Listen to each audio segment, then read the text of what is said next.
सभी दोस्तों का चाणक्य नीति यूट्यूब चैनल पर स्वागत है। दोस्तों आज हम शुरू करने वाले हैं जो हमने 1000 प्लस एनटीए बेस्ड क्वेश्चन किए हैं। अगर अभी तक आपने हमारी पीछे की क्लास नहीं देखी, भाई हमने फुल कॉन्सेप्ट के साथ विद एनालाइज पूरी डिटेल में आपको ये क्वेश्चन करवा दिए हैं। और आप पीडीएफ लेना चाहते हैं तो पीडीएफ भी इनकी प्राप्त कर सकते हैं। आप मेरे को मैसेज कर दीजिए और इन्हीं क्वेश्चनों को हम टेस्ट सीरीज के रूप में करेंगे। आप अपना ईमानदारी से आंसर बताना और कमेंट बॉक्स में अपना स्कोर बताना, भाई आपने अपनी तैयारी इनमें कितनी की है। तो आशा करता हूं दोस्तों आप अपनी तैयारी बेहतरीन करे होंगे। इसी आशा और इस उम्मीद के साथ आज का ये सेशन है, इसका शुभारंभ करते हैं। मैं आपको 4 ऑप्शन बताऊंगा और जो हमारा क्वेश्चन है उसको बताऊंगा, आपने राइट आंसर बताना है, ठीक है ना भाई। प्रैक्टिस करोगे पीडीएफ में से, क्लासेस देखोगे तो आपको ये बिल्कुल ईजी लगेंगे। अगर आप इनको नहीं देखोगे तो भाई फिर तो मुश्किल तो हर चीज़ है। तो पहला क्वेश्चन आता है, वैदिक काल में बलि शब्द का अर्थ बताओ भाई। वैदिक काल के अंदर बलि शब्द का अर्थ क्या होता है? बलिदान कर, शक्तिशाली, जमींदार, आमदनी, आय। 4 ऑप्शन आपके पास है। वैदिक काल में बलि शब्द का अर्थ बताइए। बलिदान कर, शक्तिशाली, जमींदार, आमदनी, आय। ठीक है, बता दीजिए कमेंट बॉक्स में। नेक्स्ट क्वेश्चन की ओर बढ़ते हैं। देखो भाई सभी क्वेश्चन करवाए हुए हैं मैंने। तो नेक्स्ट क्वेश्चन आता है भाई, हमने विचार करना है, 4 ऑप्शन दिए गए हैं, कौन सा सही है कौन सा गलत है, ठीक है। तो पहला दिया गया है, नेशनल डायरी रिसर्च इंस्टीट्यूट की शुरुआत 1923 में बेंगलोर में हुई, भाई सभी जानते हैं। 1936 में इसे इंपीरियल डायरी इंस्टीट्यूट नाम दिया गया। 1955 में ये करनाल में शिफ्ट कर दिया गया, जो वर्तमान में भी करनाल में है। भाई इन 3 ऑप्शनों में से कौन सा गलत है और कौन सा सही है बताना भाई, ठीक है। तो बताइए भाई, जो 4 ऑप्शन आपके सामने, केवल 1 और 2 या केवल 2 और 3, केवल 1 और 3 या 1, 2 और 3। तो सही जवाब बताइए भाई क्या आएगा हमारा। नेक्स्ट क्वेश्चन आता है भाई, जो विचार करना हमने इन पर भी जो विचार करेंगे, जैसे कि बिंडावास वन्य जीव अभ्यारण्य हमारा झज्जर में है, नारसिंह वन्य जीव अभ्यारण्य रेवाड़ी में, छिलछिला वन्य जीव अभ्यारण्य कुरुक्षेत्र जिला में है, वीर शिकारगिया वन्य जीव अभ्यारण्य कहाँ पे है? महेंद्रगढ़ में। तो राइट बताना भाई कहाँ पे कौन सा अभ्यारण्य है, ठीक है। फुल डिटेल में करवा चुके हैं इनको, पूरी डिटेल में, ठीक है। अगर आप देखना चाह रहे हैं तो प्ले लिस्ट में जाइए और बिल्कुल डिटेल से देख लीजिए। अगर आप इन्हीं क्वेश्चनों की पीडीएफ प्राप्त करना चाहते हैं तो पीडीएफ भी भाई आप ले सकते हैं, कोई दिक्कत नहीं है। तो बताओ भाई 4 ऑप्शन आपके सामने, तो कौन सा सही जवाब आएगा, ठीक है भाई। केवल 1, 2, 3 या केवल 1, 2, 4 या केवल 2 और 3, 4 या केवल 1, 3 और 4, ठीक है। बिल्कुल आसान है भाई, कौन सा सही है कौन सा गलत हमें विचार करना है। नेक्स्ट क्वेश्चन आता है भाई 4 नंबर। तो 4 नंबर क्वेश्चन है भाई, जो आपका क्या है, डी फिलिपिक्स 2022 के संदर्भ में निम्न में से कौन सा गलत है। तो कौन सा गलत है भाई, डी फिलिपिक्स 2022 के संदर्भ में कौन सा गलत हो जाएगा। तो बताओ भाई, 4 ऑप्शन है। क्या इसे जो कैकिस ओस डोल सुल ब्राजील के अंदर आयोजित किया गया, इसे 1 अप्रैल से 15 अप्रैल 2022 तक आयोजित किया गया, या भारतीय जो एथलीट है उनमें कुल 16 पदक जीते हैं। सुमित दहिया ने कुश्ती में गोल्ड मेडल जीता। इसमें सही जवाब क्या आएगा बताइए भाई, ठीक है। सही जवाब बताना आपने। नेक्स्ट क्वेश्चन आता है, निम्न में से कौन सा कथन सही है। देखो कथन सही गलत वाले काफ़ी क्वेश्चन आ रहे हैं, तो यहाँ से क्वेश्चन आपके एग्जाम में लाजमी बनेगा। 1970 में हरियाणा 100% बिजली पहुंचाने वाला देश का पहला राज्य बना, ये बात सही है या गलत। हरियाणा में देश का संपूर्ण सेंधा नमक पाया जाता है, ये बात गलत है या सही है। हरियाणा की मेरा पानी मेरी विरासत योजना है जो, उसका लक्ष्य किसानों का जो ध्यान है वो ज़्यादा जल खपत वाली फसल ज़्यादा दान से अन्य न्यून जल खपत वाली फसलों की तरफ परिवर्तित करना है, यानी उनको दिलाना है भाई। तो मारा गांव जगमग गांव के अंतर्गत हरियाणा में 5000 अधिक गाँव की 24 घंटे बिजली आपूर्ति प्रदान की जाएगी। तो भाई इसका ये लक्ष्य था, मारा गांव जगमग गांव जो योजना थी। तो ये क्या तीनों कथन आपके सही है, इनमें से कोई कथन आपको गलत लगता है, इसका जवाब नीचे कमेंट बॉक्स में बताइए भाई, ठीक है। बताइए, बिल्कुल डिटेल में बताया गया सभी चीज़ों के बारे में, लेकिन अब डिटेल पे बात नहीं करेंगे क्योंकि डिटेल पे हम बात कर चुके हैं। अब सिर्फ आपके सामने ऑप्शन होंगे और उनके जो आपके क्वेश्चन है, ठीक है। हरियाणा के बजट 2022-23 से संबंधित निम्न पे विचार करना भाई। तो 2022-23 से संबंधित ये बजट है, बताओ। 4 ऑप्शन दिए गए हैं। राजस्व घाटे की जो क्या है, FRBM एक्ट के तहत 15वें वित्त आयोग द्वारा इसे निर्धारित सीमा में लाया गया है। या जो आपका राजकोषीय घाटा उसको 2022-23 है उसके बीई में जीएसडीपी का 2.98% प्रोजेक्ट किया गया। तो वित्तीय वर्ष 2021-22 आरई के लिए ऋण से जीएसडीपी अनुपात 25% से नीचे है। 47 मौजूदा बजटीय अनुदानों की मांगों को लेकर ये 29 की ओर निपटारा किया गया है। ये बताना आपने, बताओ भाई, ठीक है, कौन सा इसका सही जवाब होगा, बताइए। नेक्स्ट क्वेश्चन आवा है पारंपरिक हड़प्पा काल भाई, जो मिट्टी के ईंटों की संरचना आपसे भी जानते हैं। मिट्टी के बर्तन की श्रेणी जो कालीबंगा के समान थी, कलाकृति में जो भी क्या मिले भाई, जो मोहरें मिली है, जो भी अभिलेख मिले हैं, गाड़ी मिली है, झुनझुने मिले, ये सारी चीज़ें मिली हैं भाई। कहाँ पे, बताओ कहाँ पे मिली है, ये आपके प्रमाण कहाँ पे मिले हैं, बताओ भाई। हड़प्पा सभ्यता के अंदर मिले हैं ना। जो पशुपालन के महत्व को क्या करते हैं, अंकित करते हैं। संरचनात्मक परिसर के पीछे एक खुले क्षेत्र में ये क्या है, ओप्स कोच का एक स्टैक हुआ स्टेप पाया गया है। पीठू जो कि भारत और पाकिस्तान के बच्चों के लिए लोकप्रिय इसके सदस्य खेल को पारंपरिक हड़प्पा जो काल है उसमें शुरू होने की जो संभावना उसको सूचित किया गया है। यह कथन भारत में कौन से हड़प्पा स्थल का वर्णन करता है, ठीक है भाई।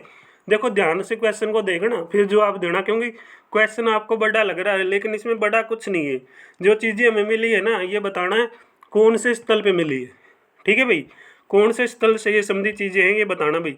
तो मैंने तो आंसर ही दिखा दिया शायद, बता दो, कोई नहीं, बताओ भाई राइट आंसर इनमें से क्या बनेगा।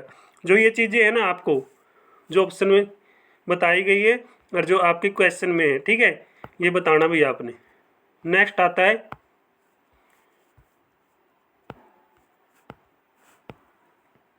तो नेक्स्ट क्वेश्चन है राजा हर्षवर्धन के बारे में निम्न में से कौन सा कथन भाई आपका सही हो जाएगा, कौन सा कथन ऐसा है जो सही हो जाएगा, तो बताओ भाई।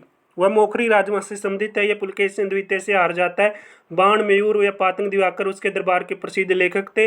हर्ष ने स्वयं 3 नाटक लिखे, रत्नावली, प्रियदर्शी का जो नागमंजरी यानी भाई नागंदरी, बताओ 3 रचनाएं की थी। तो बताना भाई, क्योंकि मेरी याद थोड़ी तबीयत डाउन है लेकिन काफ़ी दिनों से आपके बीच में क्लास नहीं आ रही।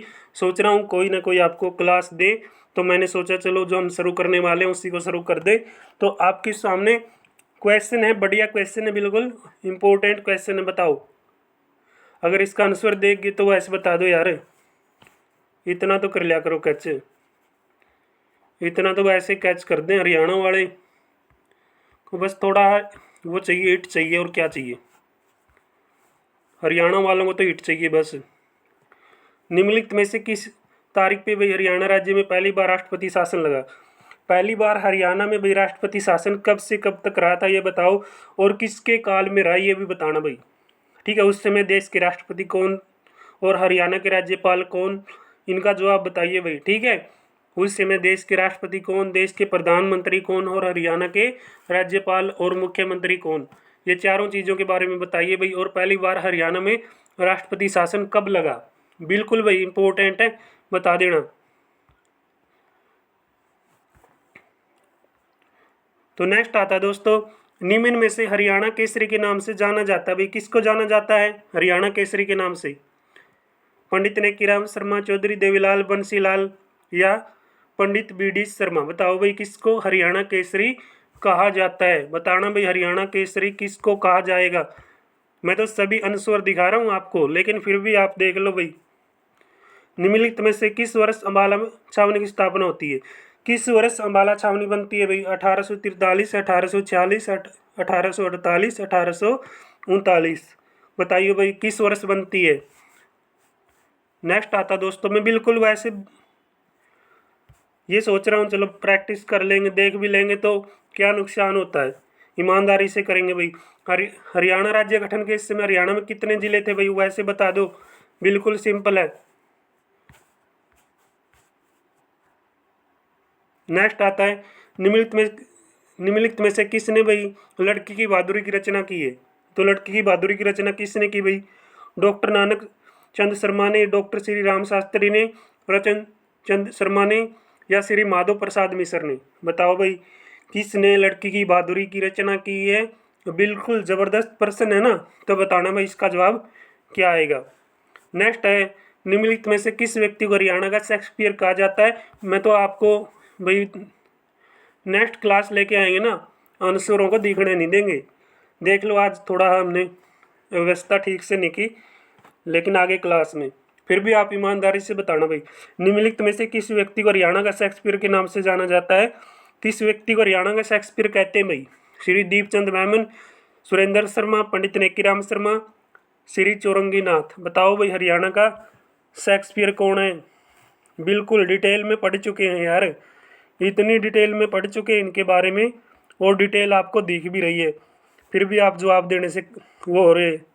तो बताओ भाई निम्नलिखित में से हरियाणा के किस जिले में अशोक के शिलालेख प्राप्त हुए? कहाँ पे अशोक के हमें शिलालेख मिलते हैं? गुरुग्राम, रेवाड़ी, सिरसा, यमुनानगर में। भाई किसी को पीडीएफ की जरूरत है तो आप मेरे को मैसेज कर दीजिए 9350316613, ठीक है। ये ओनली व्हाट्सएप मैसेज करना इस पर 9350316613 पे आपको इन्हीं क्वेश्चनों की पीडीएफ मिल जाएगी, फुल डिटेल में नीचे बताया गया है। और हम इन पे पूरी क्लास भी आपको दे चुके हैं, लगभग 39 क्लास हम बना चुके हैं, तो पूरी डिटेल में हम पढ़ चुके हैं। तो उम्मीद करता हूं दोस्तों ये जो मॉक टेस्ट हम लगाएंगे इनमें आप ईमानदारी दिखाना भाई, क्योंकि ईमानदारी से आपको फ़ायदा होगा, ठीक है। निम्नलिखित में से किस जिले को भाई हरियाणा का हृदय बोलते हैं? अरे बिल्कुल आंसर बता दिया, हरियाणा का हृदय सोनीपत, पंचकुला, जींद, कैथल है। बताइयो नेक्स्ट है भाई, निम्नलिखित में से हरियाणा के किस जिले को छोटी काशी कहा जाता है? ओ हरियाणा की छोटी काशी तो मैंने दिखाई दी। अरे हरियाणा की छोटी काशी, बड़ी काशी दिखी आपने, तो हरियाणा की छोटी काशी बताओ पूछा जो। हरियाणा की छोटी काशी किसने कहा भाई? हरियाणा की छोटी काशी कुरुक्षेत्र, भिवानी, जींद, कैथल। ये भी भिवानी बताएंगे कई, छोटी काशी बताओ कौन सी भाई? भिवानी है नहीं, देखेंगे भाई कौन सही बताओगा।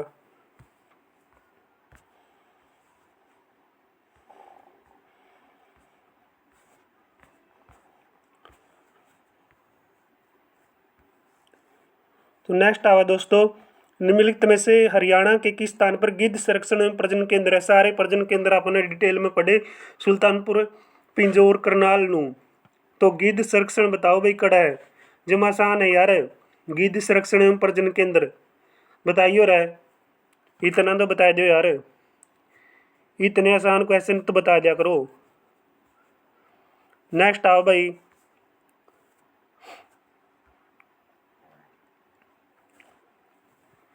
तो बताओ भाई जो देवेंद्र जाजरिया खिलाड़ी है वो किस खेल से संबंधित हो जाएंगे? किस खेल के साथ वो संबंधित है? मुक्केबाजी, बैडमिंटन, तीरंदाजी या जेवलिंग थ्रो। भाई जो देवेंद्र जाजरिया खिलाड़ी है उनका गेम पूछा है, और इनका संबंध भी बताइए भाई अगर आपने पढ़ा है तो। नेक्स्ट आ गया भाई अपना क्वेश्चन, तो नेक्स्ट क्वेश्चन है हरियाणा प्रदेश के जो निम्नलिखित में से किस स्थान पर हाल ही में उत्खनन प्रक्रिया के दौरान सिंधु घाटी सभ्यता के अवशेषों की पहचान की गई? भाई ऐसा कौन सा स्थान हरियाणा का जिसपे सिंधु घाटी सभ्यता के अवशेष प्राप्त हुए हैं, पहचान हुई है? हाँ, सी टिकराना, मैम, दादरी। 4 ऑप्शन आपके पास है। सही जवाब ईमानदारी से जो बच्चा बताएगा उसी को भाई फ्री पीडीएफ मिलेगी, वरना पीडीएफ आपको फ्री नहीं दी जाएगी, ठीक है। तो पीडीएफ तो आपके लिए बिल्कुल भाई फ्री मानिए, तो आप मैसेज कीजिए, पढ़िए आप, बिल्कुल आसान है भाई। हरियाणा राज्य के निम्नलिखित में से किस स्थान पर मसालों का भाई सबसे ज़्यादा उत्पादन होता है? मसाले सबसे ज़्यादा कड़ा हुए है। अरे इस आसान पर्सन तो के पाओगे यार, बताइयो। नेक्स्ट क्वेश्चन आ भाई, निम्नलिखित में से खेल पुरस्कार बताए गए भाई जोन से, ठीक है। सर्वोच्च खेल पुरस्कार बताओ कौन सा? भीम पुरस्कार, अर्जुन पुरस्कार, द्रोणाचार्य पुरस्कार, लक्ष्मी पुरस्कार। तो सर्वोच्च पुरस्कार बताओ कौन सा है? तो सर्वोच्च पुरस्कार बताइए भाई, ठीक है। तो नेक्स्ट क्लास में भाई एक भी आंसर आपको दिखने नहीं देंगे, कुछ दिखे हैं कुछ नहीं दिखे, तो ईमानदारी से सभी का जवाब बताना भाई आपको इनमें से कितने क्वेश्चन आते थे। हरियाणा राज्य एवं पंचायती राज व्यवस्था में निम्न में से कौन सी न्यूनतम इकाई है? कितनी बार मैं आपके सामने ये बोल चुका हूँ भाई, 3 इकाइयाँ हैं, कौन कौन सी हैं? ब्लॉक समिति, ग्राम पंचायत, ग्राम समिति। तो ग्राम समिति, ब्लॉक समिति, जिला परिषद। बताओ भाई कौन सी है सबसे निम्न इकाई? इस तरह अच्छे पर्सन के हो सी क्या है? इस तरह अच्छे पर्सन तो क्यों होंगे भाई? इस तरह अच्छे नहीं होंगे, जमा आंसर भी दिखने लग रहे। हरियाणा राज्य में कितनी प्रशासनिक डिवीजन है भाई? कितने प्रशासनिक डिवीजन हरियाणा में? 6, 8, 5, 4। पहले कितने थे भाई? ठीक है ना, जब हरियाणा बना कितने थे? और जब हरियाणा बनने के बाद, ठीक है ना, उसके बाद जो नए मंडल बने हैं, ठीक है, वो कब बने ये भी बताइयो। इतना तो बता दो, इतना देख लिया आपने, इतनी तो कैचिंग पावर बनाओ यार। तो आज का अपना अंतिम जमा बिल्कुल आसान प्रश्न है। निम्नलिखित में से हरियाणा के किस जिले में जिला न्यायालय नहीं? भाई कौन सा ऐसा डिस्ट्रिक्ट है जिसमें जिला न्यायालय नहीं है? मेवात, पलवल, चरखी, दादरी, जींद। बताइयो रहे कड़ा अपना जिला न्यायालय नहीं है, कौन सा डिस्ट्रिक्ट में? 4 ऑप्शन आपके सामने। तो दोस्तों आज की क्लास में हमने 25 क्वेश्चन आपके सामने रखे। कुछ क्वेश्चनों को जो आपको बताया है उनके आंसर भी आपके सामने बिल्कुल दिखाई दे रहे थे। आगे से थोड़ा उनका बचाव करेंगे। उम्मीद करता हूं दोस्तों आप ईमानदारी से अपनी प्रैक्टिस करेंगे, कमेंट बॉक्स में स्कोर बताएंगे। इस पीडीएफ में से आप कितनों का आंसर बताएंगे ये मुझे इंतजार रहेगा। और पीडीएफ को आप प्राप्त भी कर लीजिए, मैसेज कर दीजिए। अगर अभी तक आपने हमारी पीछे की क्लास फुल कॉन्सेप्ट के साथ विद डिटेल में नहीं देखी है, हमने फुल एनालाइज में प्रयास किया कि आपको ये जो क्वेश्चन है करवाए जाएं, क्योंकि नीचे जो क्वेश्चनों का एनालाइज है बिल्कुल डिटेल में दिया गया है। तो आप कर लीजिए भाई प्ले लिस्ट में जाकर। और अभी तक अगर आपने हमारे चैनल को सब्सक्राइब नहीं किया भाई, चैनल को सब्सक्राइब करना आपका बनता है, क्योंकि इतना प्यार तो आपने वो करना ही है भाई। तो आप सभी का बहुत बहुत धन्यवाद। नेक्स्ट क्लास में मिलेंगे।